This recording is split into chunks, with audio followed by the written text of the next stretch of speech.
Bienvenidos hermanitos, Dios les bendiga muchísimo. Qué bueno que están todos aquí despiertos y ya listos para nuestra lección de la escuela dominical. Y nuevamente les damos la bienvenida a todos los que nos visitan y con un mayor énfasis a nuestros hermanos que vienen desde Puerto Rico. Dios les bendiga muchísimos hermanos. Estamos muy felices que estén con nosotros. Y pues bueno, vamos a empezar nuestra meditación en la palabra de Dios. Vamos a hacer una oración para empezar. Acompáñenme. Señor, te damos muchas gracias por este tiempo que nos das, por tu bendita palabra, por la comunión entre nosotros, Señor. Gracias, Señor, por Jesucristo, quien nos salvó y nos rescató. Y ahora, Señor, queremos disponer nuestros corazones, nuestras mentes, todo lo que somos nosotros, Señor, para meditar en tu palabra, Dios. Te pido, Dios, que nos ayudes para poder entenderla, asimilarla, Señor, y llevarla a la práctica en nuestras vidas, Señor. Te necesitamos, Señor, y en tus manos encomendamos este tiempo, Dios. Gracias, Dios, porque sé que nos vas a ayudar. En el nombre de Jesús. Amén. Bien, hermanos, ahí va a estar la diapositiva ya con nuestra hermanita Gloria, para que recordemos qué es lo que estamos viendo. Estamos en la lección de, ¿qué estamos estudiando los domingos en la escuela dominical? ¿Alguien se acuerda? Consejería bíblica. Ahora, pregunta de examen. Nuestro pastor ya nos ha comentado qué es la consejería bíblica. ¿Qué es la consejería bíblica? Ahorita va a salir en pantalla. No le meto presión al Gloria. ¿Qué es la consejería bíblica, hermanos? ¿Alguien? Nuestro pastor no, pero ustedes sí. Es aprender a aconsejar con la palabra de manera nutética. Ok, aprender a aconsejar con la palabra de forma nutética. ¿Alguien más quisiera comentar algo de qué es la consejería bíblica? Hermanita.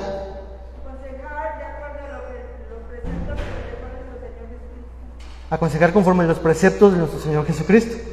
Muy bien. Vamos a recuperar la idea que nos compartió nuestro hermano Carlos, que ahorita va a salir en pantalla. La que sigue, por favor, Gloria. Ese momento no. En la que sigue, nada más darle clic al siguiente.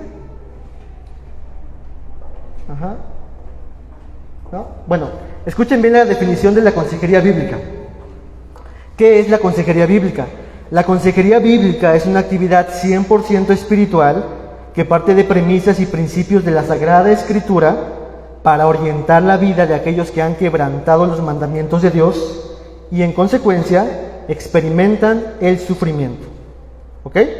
Eso es lo que nos compartió nuestro hermanito Carlos. Ahora, esta es una actividad 100% espiritual, o sea que no trata meramente con la superficialidad de los problemas, sino que va a la raíz de los problemas, como nos ha compartido nuestro hermano Carlos, al corazón. De ahí salen todos los malos pensamientos. Ahí está la definición. Y parte de premisas de la Escritura, es decir, que la consejería tiene su materia prima desde lo que la Escritura nos dice, como nos dijo nuestra hermanita. Parte de la Escritura. Hemos visto varias cosas. Avancemos a la siguiente diapositiva. Hemos visto muchas cosas respecto a la consejería. La primera veíamos acerca de las dimensiones del problema. ¿Se acuerdan de lo que vimos nuestro pastor, que nos compartió nuestro pastor? También veíamos la naturaleza del aconsejado. ¿Cómo es aquellas personas que son aconsejadas? ¿Cuál es su naturaleza, su ser? Y las cualidades del consejero. Así que hoy vamos a meditar en otro aspecto de la consejería, pero en cierta forma quiero que lo vean como un paréntesis. Yo le puse como un apéndice a las lecciones que estamos viendo en la consejería. Después nuestro hermanito Carlos va a retomar el tema de las cualidades del consejero, me parece, ¿verdad? Va a retomar esas secciones. Pero hoy vamos a meditar en un aspecto que es como un apéndice, como algo que está, que es importante aclararlo. Miremos la siguiente pregunta. Ahí está ya en la pantalla. Pregunta, hermanos, contéstenme ustedes. ¿La consejería bíblica será siempre buena si está basada en la Biblia? ¿Sí? ¿Quién dice que sí? ¿Quién dice que no? ¿Quién dice que no sé? ¿Todos dicen que sí? Ok, también tiene que ver con la parte de la sabiduría. Vamos, escuchen lo siguiente entonces. Yo pienso que primeramente tenemos que definir qué significa basado en la Biblia. Porque muchos hermanos de muchas denominaciones basan sus consejos en la Biblia. ¿Significa que es una consejería bíblica correcta? No necesariamente. De hecho, hermanos, si ustedes buscan por internet, hay personas no cristianas que basan sus consejos de la economía, de cómo administrar sus recursos, a partir del libro de Proverbios. ¿Significa que ese es el tipo de consejería que estamos hablando en este día? ¿Esa es la consejería que nuestro pastor está orientándonos? ¿A una que simplemente y llanamente cita un versículo y un capítulo? No necesariamente. Un claro ejemplo de esto, hermanos, de la consejería bíblica, que no necesariamente es solamente citar la Biblia. Miren conmigo el siguiente pasaje, Mateo 4, 5 al 6. Y vean el consejo que se da ahí. Ustedes díganme quién es el consejero. Entonces el diablo le llevó en la santa ciudad y le puso sobre el pináculo del templo y le dijo: si eres el Hijo de Dios, échate abajo, porque escrito está: a sus ángeles mandará acerca de ti, y en sus manos te sostendrán para que no tropieces con tu pie en piedra. Hermanos, ¿eso está en la Biblia? ¿Eso es un consejo bíblico? Yo esperaba que dijeran, no. Claro que no, hermanos. De hecho, hay muchas ocasiones donde muchos hermanos nuestros toman, no, obviamente no en este contexto de este pasaje, pero toman este pasaje para decir que está en un salmo, me parece, donde dicen, tú aviéntate, no importa, porque Dios te va a cuidar, Dios te va a guardar. Eso no es un consejo bíblico, como dijo nuestro hermano, eso no es sabio. La consejería bíblica no es solamente citar un capítulo y un versículo, eso lo puede hacer cualquier persona.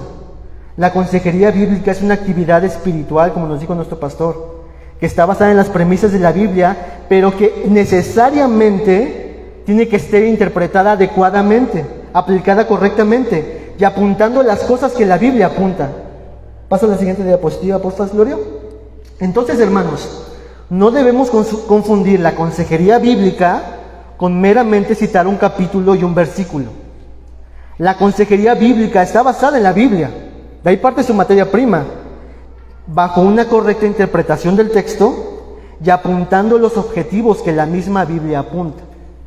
Así que, hermanos, tenemos que mirar y considerar este punto, porque cualquiera puede ser un consejero meramente por citar la Biblia, y no necesariamente es lo que estamos tratando de animarles a ustedes. Así que yo quiero hoy apuntarles a uno de los objetivos de lo que la Biblia enseña que debemos apuntar en la consejería. ¿Qué es lo que yo estoy buscando? ¿Sobre qué me fundamento y me baso en la consejería bíblica? Veamos lo que vamos a ver el día de hoy. Lección número 5, o apéndice A, consejería bíblica. El Evangelio como fundamento. Lo que vamos a hacer en este momento es mirar algunos pasajes de la Biblia y ver cómo es que este tema se prueba en las Escrituras en cuanto a la consejería. Y antes de abordar el tema de esto, del Evangelio como fundamento, me gustaría escuchar de ustedes, hermanos. Me gustaría escuchar a nuestro hermano Neil que nos comparta la siguiente diapositiva. ¿Qué es el Evangelio? Hermano Neil, ¿qué es el Evangelio?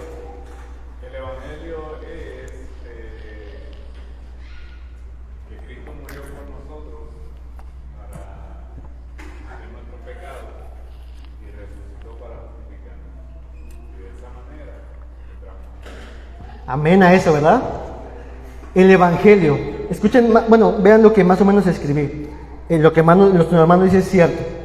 El Evangelio es la gozosa y buena noticia dada por Dios acerca de su Hijo Jesús, quien es verdadero hombre y verdadero Dios, que nació en el mundo, vivió y murió en un acto de sustitución por pecadores, y no solo murió, sino que resucitó al tercer día, haciendo efectivo en su sacrificio el perdón total de pecados y vida eterna a todos los que creen en Él, de manera gratuita.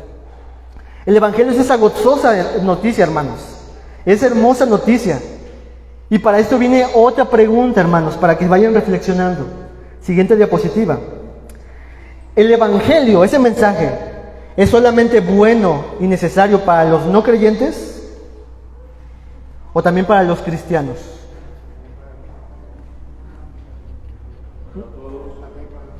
Para todos. Muchas veces, a veces se piensa, hermanos, que el Evangelio solamente es algo que tú debes de decir a las personas que no creen en el Evangelio. pero el Evangelio también es algo que nos afecta constantemente, todos los días. Tenemos que meditar constantemente en el Evangelio, hermano, porque todos los días necesitamos del Señor Jesús, todos los días. El Evangelio es el poder de Dios para la salvación de todo aquel que cree en Él, pero también para el creyente, para los salvos es el Evangelio. Tú te nutres del Evangelio, tú vives por el Evangelio, tú te fundamentas en el Evangelio, y la consejería no es algo ajeno a eso. La consejería tiene como su fundamento en cierta medida al Evangelio. Fíjense un ejemplo. Efesios 5:25. Efesios 5, versículo 25. Ustedes lo saben. Maridos, levanten la mano los maridos. Ok, maridos, amad a vuestras mujeres. Eso es un mandamiento. Eso es como una orden. Y pongámonos en este contexto. Esto es como un consejo de manera de corrección, de orden. Pero fíjense lo que dice: así como Cristo amó a la iglesia y se entregó a sí mismo por ello. El amor del esposo en el matrimonio tiene su fundamento en la meditación y la reflexión del Evangelio hacia su vida. Así como Cristo te amó a ti, esposo, así como Cristo amó a la iglesia, tú tienes ese sustento de lo que es el Evangelio, de que Jesús ha amado a una iglesia, a personas pecadoras y pecaminosas, y que quizás a veces no son dignas del amor, pero tu esposo tienes que mirar ese amor de Cristo Jesús, esas buenas noticias que te afectaron a ti, y así tienes que amar a tu esposa. ¿Se dan cuenta, hermanos, que para cada mandamiento, para cada consejo en la Biblia, está su fundamento en la reflexión, en la meditación, en el recordar lo que significa el Evangelio, las implicaciones del Evangelio? ¿Sí, hermanita? Principalmente porque el Evangelio, punto central, es el reino de Dios, ¿no? Y ahora nosotros los que estamos en Cristo debemos ser súbditos de ese reino, y toda nuestra manera de vivir, por lo que somos, debe de estar bajo ese reino de Dios. Así es, toda nuestra manera de vivir, pero aún más, el Evangelio termina siendo buenas noticias para nosotros. Es bueno para ti, esposo, que ames a tu esposa, porque Cristo te amó a ti. Cristo amó a su iglesia. Es bueno para ti, es bueno para tu esposa. Es una buena noticia, hermanos. Entonces, hermanos, diapositiva que sigue, el Evangelio en la consejería bíblica es parte del fundamento de la consejería. Y el consejo bíblico entonces emana y tiene su sustento o raíz en las implicaciones del Evangelio. Por lo tanto, si esto es así, yo quiero mostrarle solamente 2, 3 ejemplos de cómo esto luce en la Biblia, de cómo es que los consejos que se dan ahí, lo que dice Pablo, lo que dicen otros autores, tienen su fundamento y su sustento en el Evangelio, y es debido a eso que aconsejan, ordenan, instruyen, enseñan en el Evangelio. Miremos un ejemplo. El primer ejemplo, vayan a la carta de Filipenses. Filipenses 2, versículo del 3 al 4. Y le voy a pedir a mi hermano Frank, con su voz fuerte y varonil, que lea por favor esta cita. Nada hagáis por contienda o por vanagloria, antes bien con humildad, estimando cada uno a los demás como superiores a él mismo, no mirando cada uno por lo suyo propio, sino cada cual también por lo de los otros. Gracias, bro. Para efectos de nuestra clase del día de hoy, miremos este pasaje en el contexto de la consejería. Piensa, conforme a este pasaje, en ciertos problemas que se presuponen en el texto. ¿Cómo qué problemas o situaciones se están presuponiendo en el texto que necesita consejería? Contienda, Contiendas. ¿Qué más? vanagloria, Ajá, vanagloria. Superioridad. Egoísmo. Muy bien. Pasa a la siguiente diapositiva. Entonces yo quiero que te imagines, hermano, que te llega una persona y está contigo y te está conversando esta misma situación. Está pasando esta situación. Más o menos vamos a imaginarnos qué podríamos haber dicho. La siguiente diapositiva. Imagínate, tú estás en esta conversación. Hermano, la verdad es que ya estoy harto de cómo mis hermanos me tratan. No me reconocen la labor que hago. Estoy pensando en que lo mejor es salirme del ministerio. Es que usted no sabe todas las cosas, de las humillaciones que me hacen pasar. Yo ya no puedo más. dígame algo. Hermanos, ¿qué les decimos? ¿Qué les dices? A ese, ¿no? Exactamente, nuestra hermana ya está llevando a este punto. Muchas personas simplemente se quedan con el pasaje anterior. Bueno, hermano, la Biblia dice que no hagas nada por contienda, así que no seas contencioso, hazlo con humildad, no seas vanaglorioso, no te consideres a ti mismo, sino considérate inferior hacia los demás. Y se queda, como nuestro hermano decía, en la superficialidad, como que se queda como en un vacío, como sin sustento, como sin sustancia. Ese tipo de consejos, hermanos, lo pueden dar afuera, sin la Biblia. De, oye, pues soporta, pues tú tranquilo, tú sigue perdonando a las personas. Ese tipo de consejo, hermanos, lo da cualquier persona, en cierta forma. Pero lo que nuestra hermanita dijo es precisamente lo que el apóstol Pablo hace. Diapositiva que sigue, Filipenses 2, 5 al 8, los versículos que continúan. Haya pues en vosotros este sentir que hubo también en Cristo Jesús, el cual, en siendo forma de Dios, no se estimó a ser igual a Dios como cosa a que aferrarse, sino que se despojó a sí mismo, tomando forma de siervo, hecho semejante a los hombres, y estando en condición de hombre, se humilló a sí mismo, haciéndose obediente hasta la muerte y muerte de cruz. Mira cómo inició Pablo con las palabras de enfoque. Haya pues en vosotros este sentir. ¿Cuál? El de Cristo Jesús. Ya esto nos habla del Evangelio. En la consejería estamos tratando de ayudarles a ver a las personas en cierta forma dos cosas: su situación y que puedan mirar ahora a Jesucristo, a las buenas noticias, al Evangelio. Cristo no estimó ser igual a Dios como cosa que aferrarse, sino que se despojó y tomó forma de siervo, un siervo que perseveró en sufrir, en seguir amando, en seguir perdonando, en seguir sirviendo, en no sentirse en cierta forma superior, aunque era superior. Porque Jesucristo le lavó los pies a los discípulos, hermanos. Y eso no era digno de un rey desde la perspectiva humana. Pero Jesucristo fue siervo del Señor y fue siervo diligente para sus hermanos que estaban en ese momento, en esa situación. Hermanos, entonces, esto que estamos viendo en esta situación, en lo que está Pablo mencionando, nos habla acerca de que la manera de cómo luchamos con el envanecimiento, con el orgullo, con la falta de humildad, con la falta de sujeción, con la superioridad, es el Evangelio. Es mirando a Cristo Jesús, es considerándolo a Él. Y es debido a la cruz de Cristo Jesús que tenemos suficientes motivaciones para decir, sí, cierto, si Dios me ha amado así, si Cristo ha hecho esto por mí, ¿por qué yo debería tratar así a mis hermanos? ¿Por qué yo me debería de sentirme así si Cristo Jesús lo ha hecho así? Y entonces el consejo tiene su fundamento en el Evangelio. Así entonces, el texto con el cual iniciamos tiene sentido, hermanos, tiene fundamento, tiene un sustento. El Evangelio da color a este mandamiento. Entonces no hagas nada por contienda. Mira a Jesús. Nada por la gloria, mira a Jesús. Mira su humildad. Mira cómo Él nos estimó a nosotros siendo nosotros los más miserables. Mira cómo Él no miró por lo suyo propio, sino que te miró a ti en tu bajeza, en tu miseria. Y así tú tratas a tus semejantes. Y así tú vives.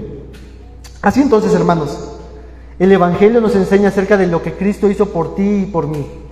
El Evangelio nos anima, nos estimula a andar en las buenas obras, a vivir para el Señor. De hecho, en Filipenses 1:27, unos versículos antes, Pablo dice lo siguiente: solamente que os comportéis como es digno de ¿qué?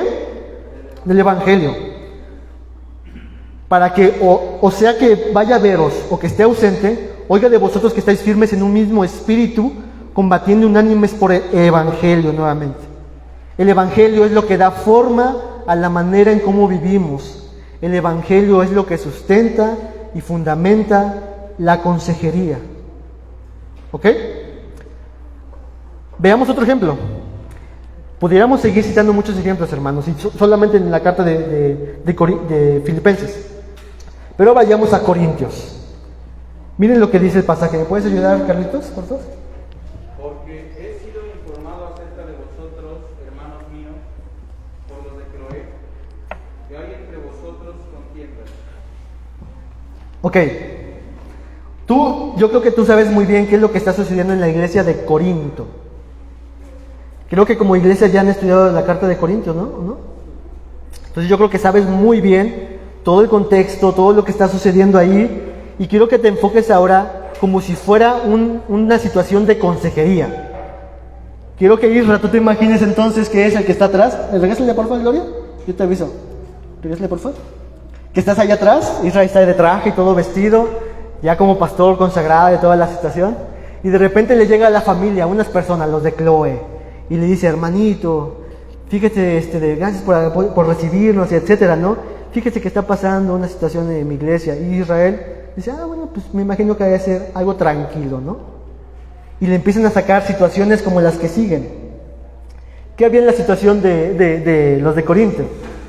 Hermano, hay divisiones, hay partidismo, capítulo 1, jactancia de conocimiento, de su retórica, capítulo 2, elitismo, protagonismo pecaminoso, capítulo 3, inmoralidad sexual, fornicación, incesto, capítulo 5, capítulo 6, llevar a juicio a los hermanos de formas inapropiadas, capítulo 7, hay problemas matrimoniales, 10, idolatría, 11, abusos de la cena del Señor, 14, abusos de los dones. Isra, ¿qué vas a decir con todo esto?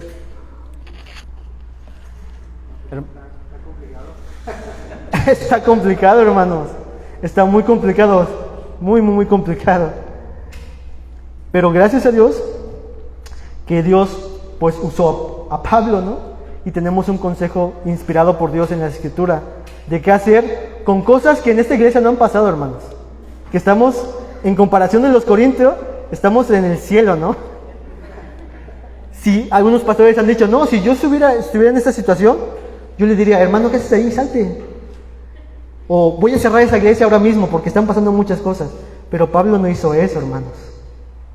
Vamos a recordar entonces qué es lo que hizo Pablo. Solamente yo quiero señalar uno de estos conflictos que suceden y que están sucediendo en la iglesia.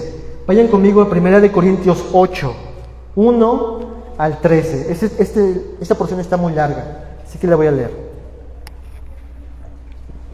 1 Corintios 8, 1 al 13. Recordemos que estamos en este tema de consejería. Dice: en cuanto a lo sacrificado a los ídolos, sabemos que todos tenemos conocimiento. El conocimiento envanece, pero el amor edifica. Y si alguno se imagina que sabe algo, aún no sabe nada como debe de saberlo. Pero si alguno ama a Dios, es conocido por él. Acerca pues de las viandas que se sacrifican a los ídolos, sabemos que un ídolo nada es en el mundo y que no hay más que un Dios. Diapositiva que sigue. Versículo 5. Pues aunque haya algunos que ellos se llamen dioses, sea en el cielo o en la tierra, como hay muchos dioses, muchos señores, para nosotros, sin embargo, solamente hay un Dios, el Padre, del cual proceden todas las cosas, y nosotros somos para Él y un Señor Jesucristo, por medio del cual son todas las cosas y nosotros por medio de Él.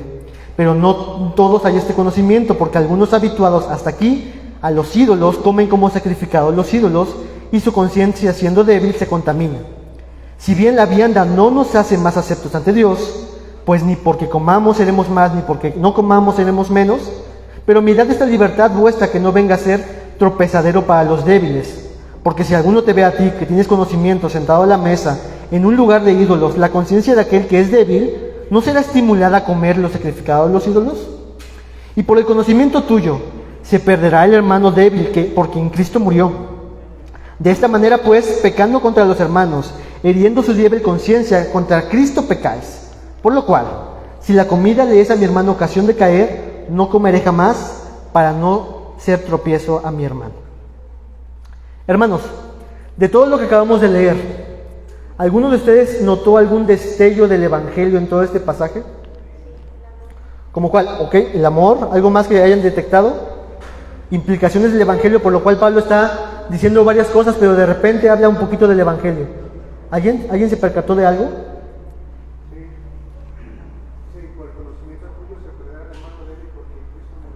Ok, ahí está otro destello. Fíjense, nuestro hermano Israel dice: porque en Cristo murió. Está apuntalando a que miren el sacrificio expiatorio de Cristo Jesús. Vamos a señalar algunas cosas. Vayan a su Biblia, ahí están, y también van a estar en las diapositivas. Versículo 6, un destello del Evangelio. Dice: solo hay un Dios y el Padre, del cual proceden todas las cosas, y nosotros somos para Él, y un Señor, Jesucristo, aquí está hablando ya del Evangelio, por medio del cual son todas las cosas, y nosotros por medio de Él. Bajo este contexto entonces que está pasando acerca de lo sacrificado a los ídolos, lo que Pablo está diciendo es que aquellos que le están anunciando que es evidente que todas las cosas pertenecen a Dios. No hay nada que le pertenezca a los de Dios, llamados dioses, o a los demonios. Todo es del Señor. Todo es del Señor. Solamente hay un Dios. Y aquellos que consideran que hay otros dioses, realmente están equivocados, sino que Pablo está diciendo, solamente hay un Dios y un solo Señor. No somos dueños de nosotros mismos. Fíjense eso. No somos dueños de nosotros mismos, sino que nos debemos al amante Señor Jesús. ¿Ok? Versículo 8. Si bien la vianda no nos hace más aceptos ante Dios, ¿esto nos habla del Evangelio? Sí, porque en cierta forma las personas lo que dicen es de que en la medida de lo que tú haces es que te ganas la aceptación y el favor de Dios, o lo que dejes de hacer te ganas el favor y la aceptación de Dios. Y aquí nos dice, no somos más amados por Dios, no tenemos el favor de Dios mayor dependiendo de lo que hacemos y en este caso de lo que comemos. Y eso es una buena noticia. Ustedes, algunos de ustedes de Corintio, han sido despertados al entendimiento de que solamente hay un Dios y un Señor, y de que tú no eres más santo o menos santo por lo que comes, sino todo lo contrario, que somos aceptos de Dios, por Dios, y esto es una buena noticia. Y hasta aquí, este punto de lo que está tocando aquí Pablo del Evangelio, es para aquellas personas que entienden estas implicaciones. Pero ahora Pablo va a hablar debido a esto, de cómo él debe ser su comportamiento con aquellos que no han entendido estos puntos. Versículo 11. La diapositiva está ahí. Y por el conocimiento tuyo, como decía Isra, se perderá el hermano débil por quien Cristo murió. Es decir, que nuestra actitud con nuestros hermanos débiles en la fe, por aquellos por los cuales Cristo ha muerto, tú tendrías que preocuparte también por ellos. Y tú tienes la libertad, no para hacer lo que tú quieras, sino para vivir para la gloria de Dios y para ser servidor de tus hermanos. Y si a mi hermano le es ocasión caer, como Cristo Jesús, tú asumes la misma actitud de Jesús y de esta manera te comportas por amor a tus hermanos. Por amor, versículo 1, así como empezamos. Eso es lo que señalaba nuestra hermana Gretita. En cuanto a lo sacrificado a los ídolos, sabemos que todos tenemos conocimiento. El conocimiento envanece, pero el amor edifica. El problema de ustedes es que ustedes no han considerado el verdadero amor que ustedes deberían demostrar unos con otros. ¿Tienes conocimiento? Qué bueno que tengas conocimiento. Pero ese conocimiento no debe de desarrollarse o establecerse o manifestarse sin amor. Y su problema de ustedes es de que no han considerado, no han reflexionado en el amor verdadero, profundo y eterno de Dios que ha tenido con ustedes. Y hermanos, en cierta forma, ese es el tono de toda esta carta de Corintio, su problema de falta de amor. Por eso había orgullo, por eso había sectarismo, por eso había abusos en cualquier tipo de cosas. Y Pablo se tomó un tiempo para hablarnos acerca del amor en 1 Corintios. Yo te voy diciendo, Gloria, por favor. 1 Corintios 13, 4 al 7. Dice, el amor es sufrido, es benigno, el amor no tiene envidia, el amor no es jactancioso, no se envanece, no hace nada indebido, no busca lo suyo, no se irrita, no guarda rencor, no se goza de la injusticia, mas se goza de la verdad. Todo lo sufre, todo lo cree, todo lo espera, todo lo soporta. Se espera entonces, hermanos, que cada creyente viva la luz de ese amor, se comporte como esto que está diciendo. Nuestro amor debería de ser de esta forma demostrado. ¿Por qué? Nuevamente miremos el Evangelio. Porque así nos amó Dios. Porque así nos amó Cristo Jesús. Y por lo tanto yo debo de soportar, amar, considerar a mi hermano. Por lo tanto yo no debo de sentirme jactancioso ni envanecido, porque Cristo me amó aun cuando yo era un necio y rebelde y pecador. Y entonces, hermanos, el Evangelio nos ayuda a mirar que cada consejo que Pablo va a decir respecto a la iglesia de Corintio tiene sus destellos e implicaciones para cada área de nuestras vidas. todos los problemas que le decía a Ezra que tenía que resolver, el Evangelio nos ayuda con principios de lo que tenemos que recordar y mirar y considerar en cualquier área de nuestra vida. Porque nacimos por el mensaje de Dios y somos sostenidos todavía por el mensaje de Dios. Y el mensaje de Dios es acerca de Cristo Jesús. Pero veamos el último ejemplo, hermanos. Yo podría seguir citándote muchos ejemplos. Por ejemplo, Efesios capítulo 1, 2 y 3 habla de todo el Evangelio y después habla acerca de las cosas prácticas. Romanos 1 al 11 habla de todo el Evangelio y después de las cosas prácticas. Y así cada carta habla de lo mismo, hermanos. Pero ahora señalemos al consejero eterno. Diapositiva que sigue, por favor, Gloria. Isaías 9, 8. Hablando del Mesías que nacería de una virgen.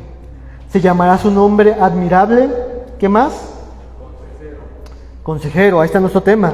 Dios fuerte, Padre eterno y príncipe de paz. Jesús, nuestro consejero eterno.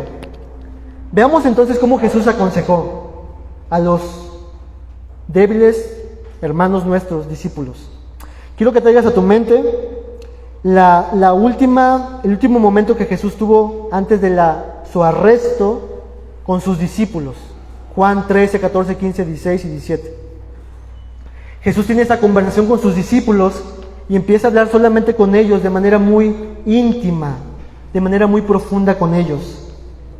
¿Y cómo estaban esos discípulos, hermanos, en ese momento, en ese contexto? ¿Se acuerdan? ¿Cómo estaban, Gretita?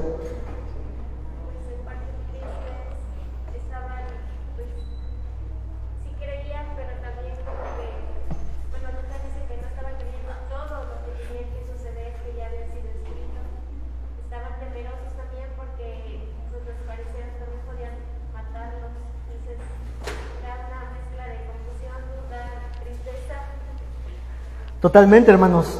Desesperación, frustración, incertidumbre, temor, angustia. Todo esto tenían los discípulos. Se va nuestro maestro. No entendemos bien qué va a pasar. Él dice que va a morir, pero no sabemos. Hermano, ¿alguna vez te has sentido en angustia? ¿En una situación difícil? ¿En problemas? Nosotros somos como esos discípulos. Pero escuchemos algunas de las palabras que Jesús le dice a estos discípulos descorazonados, desesperanzados, frustrados, algunos de ellos quizás con mucho temor de qué va a pasar. Juan capítulo 14, versículo 1. Escuchen esta expresión de buenas noticias. Lo primero que Jesús dice a sus discípulos, sabiendo lo que había en sus corazones, dice: mis amados discípulos, yo sé que ustedes están con mucha incertidumbre y temor, están turbados, no se turbe vuestro corazón. Ese es un mandamiento. ¿Pero qué dice? Creed en Dios, ok, crean en mí. No se aflijan, crean en mí. No se turben, crean en mí.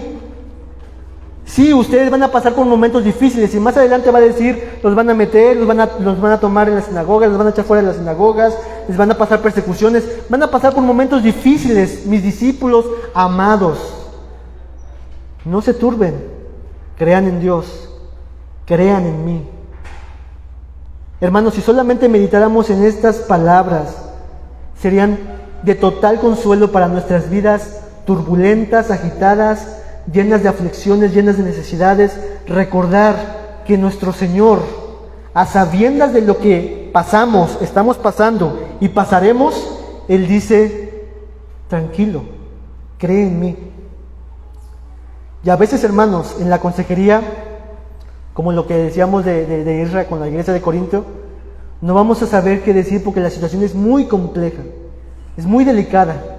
Y quizás no tengas todos los recursos bíblicos o para poder decir. Pero, hermanos, lo que sí podemos decir es aferrarnos a estas palabras. Hermano, no sé lo que no entiendo, no sé qué decirte, hermano. Pero, ¿sabes? Cree en Jesucristo. Sigue confiando en Él. Sigue creyendo en Él. Está en las manos del Señor tu matrimonio, tu vida, tus hijos, tu salud. Y pese a lo tormentoso de tu vida, confía en Jesús. Confía en el Señor. Yo no sé si se van a resolver tus problemas, pero tú sigue confiando en el Señor. Para algunas personas esto no será consolador, porque dirán: es que yo quiero que ya se resuelva este tema. No me digas que confíe en el Señor, Pero para aquellos que saben quién es Jesús, estas palabras son de totalmente consuelo, porque, hermanos, si meditamos en quién es Jesús, Jesús es fiel, es bueno. Es decir, que ninguna cosa que te ha pasado como creyente ha sido malo para ti, desde el punto de vista bíblico, sino que ha sido bueno, forma parte de la sabiduría del sabio Jesús. Jesús es fuerte, Jesús es lleno de amor, y Jesús te dice: debido a que yo soy así, confía en mí, estás en mis manos, tengo todo bajo control, no te voy a dar la respuesta a todos tus problemas. La única respuesta que te voy a dar al final del día es: sigue creyendo en mí, porque yo soy sabio, soy amoroso, soy tierno, soy bondadoso, soy tu Salvador, soy tu Señor, el que te fortalece, el que te sustenta, el que te mantiene, el que te ayuda en cualquier debilidad. Ese es Jesús, ese es nuestro Señor. La que sigue, Gloria. Hermano, hermana, es entonces el Evangelio lo que debe dar forma, sustento y apoyo tanto al consejero como al aconsejado. El consejero se apoya en el Evangelio porque sabe que su vida también necesita del Señor. Y nosotros lo que hacemos es también ayudar al aconsejado a que también su apoyo sea en el Señor. Estas son buenas noticias de que tenemos un Señor, hermanos. Entonces, las palabras del consejero deben estar sazonadas con el Evangelio.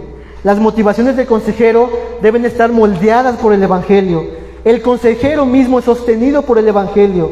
El consuelo del aconsejado serán los dulces destellos del Evangelio. Hermanos, con la consejería bíblica se sustenta, tiene su fundamento en el Evangelio. Y el Evangelio es acerca de Jesucristo, el Hijo de Dios. Una frase, siguiente diapositiva. Escuchen esto, aquellos que estamos aconsejando, porque todos vamos a aconsejar, hermanos. Todos en alguna forma vamos a dar un consejo.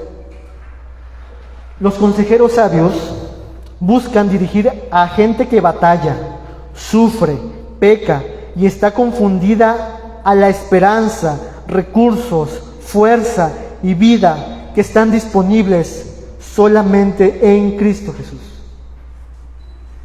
Los consejeros sabios buscan dirigir a gente que batalla. Tú y yo batallamos, sufrimos, pecamos y estamos confundidos. Y los buscan dirigir a la esperanza, recursos, fuerza y vida que solamente y únicamente están disponibles para siempre para nosotros, solamente en Cristo Jesús. La consejería sabia está centrada en Cristo Jesús, hermanos. Así que, hermanos, no solamente el Evangelio nos salva, sino el Evangelio continúa en nuestras vidas. Hablemos del Evangelio, meditemos en el Evangelio, aconsejemos y animemos a nuestros hermanos al Evangelio. Entonces, hermanos, lo que hemos visto es, en este curso de la consejería bíblica, el Evangelio como fundamento. Vamos a orar. Señor, te damos muchas gracias por este tiempo que nos has dado de reflexión y de considerar este gran tema, Señor, del cual tú mismo tomas un título, Señor, como el consejero. Señor, somos deficientes consejeros, somos débiles consejeros, pero tú eres fuerte, Dios, tú eres poderoso, un consejero que está 24/7 constantemente atento a las vidas nuestras, Dios. Y gracias porque tenemos tu palabra, Señor, de la cual nos habla de ti, de la cual podemos cimentarnos, aferrarnos a las verdades que están aquí descritas, Señor, y que nos hablan acerca de tu Evangelio, de Cristo Jesús, Dios. Te damos gracias, Señor, por tu glorioso Evangelio, por Cristo Jesús, Dios.